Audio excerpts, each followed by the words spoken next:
ATM card பயன்படுத்தக்கூடிய வாடிக்கையாளராக இருந்தீங்கன்னா உங்களுக்கு 2 புதிய முக்கியமான ஒரு அதிரடியான வெளியாகிருக்கு.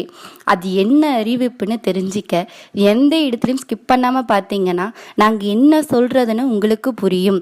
புதிய நபராக இருந்தீங்கன்னா சப்ஸ்கிரைப் பட்டன் அவைலபிளாக கொடுத்துருக்கோம், தாராளமாக சப்ஸ்கிரைப் பண்ணிக்கோங்க. இல்லை பார்த்துட்ருக்க வியூஸாக இருந்தாலும் சரி லைக் பண்ணுங்கள். வாங்க வீடியோக்குள்ளே போகலாம். ஏடிஎம் கார்டு பயன்படுத்துகிறவங்களுக்கு எந்த விதமான அறிவிப்பு வெளியாகிருக்குன்னு பார்த்துடலாம். சில நேரங்களில் ஏடிஎம் இயந்திரத்திலிருந்து நீங்கள் பணம் எடுக்கும்போது வங்கி கணக்கிலிருந்து பணம் எடுக்கப்பட்டு விடும். ஆனால் இயந்திரத்தில் பணம் வராது. அதாவது நமக்கு நடக்கும்போது வங்கி கணக்கில் 5 நாட்களுக்குள் மறுபடியும் அந்த தொகை நமக்கு வந்துவிடும். ஒருவேளை அதாவது 5 நாட்களுக்குள் பணம் வரவில்லை என்றால் 5 நாட்களை கடந்தாலும் ஒவ்வொரு நாட்களுக்கும் 100% இழப்பீட்டு தொகை வழங்கப்படும். ஏடிஎம் இயந்திரத்திலிருந்து உங்களுக்கு பணம் கையில் வரவில்லை என்றால் என்ன செய்யணும்னு முதல்ல பார்க்கலாம். முதலில் ஏடிஎம் இயந்திரத்திலிருந்து நம்பரை குறித்து வைத்து கொள்ள வேண்டும். இரண்டாவது, ஏடிஎம் பரிவர்த்தனை ரசீதை எடுத்து வைக்க வேண்டும்.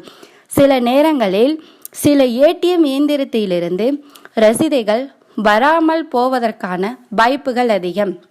அப்போது உங்கள் கைபேசியில் பரிவர்த்தனை தொடர்பான குறுஞ்செய்தி காட்ட வேண்டும். பிறகு உங்களுடைய வங்கிக்கு உடனடியாக கஸ்டமர் கேர் மூலம் புகார் அளிக்க வேண்டும். அதாவது உங்களுடைய பேங்க் அக்கௌண்ட்ல இருந்து பணம் எடுக்கப்பட்டது தெரிந்தால் மட்டுமே மீண்டும் வங்கியில் கணக்கெடுக்க முனைவார்கள். நீங்கள் ஆதாரங்களை வழங்கிய பிறகு குறிப்பிட்ட காலத்திற்குள் வங்கி டெபிட் செய்யப்பட்ட தொகையை திருப்பி தரவில்லை என்றால் முதலில் நீங்கள் வங்கியின் ஒப்பஸ்ட்மென்ட் அதிகாரியை அணுக வேண்டும். ஏடிஎம் கார்டு 2 முக்கியமான தகவல் இந்த வீடியோவில் சொல்லியிருக்கேன்.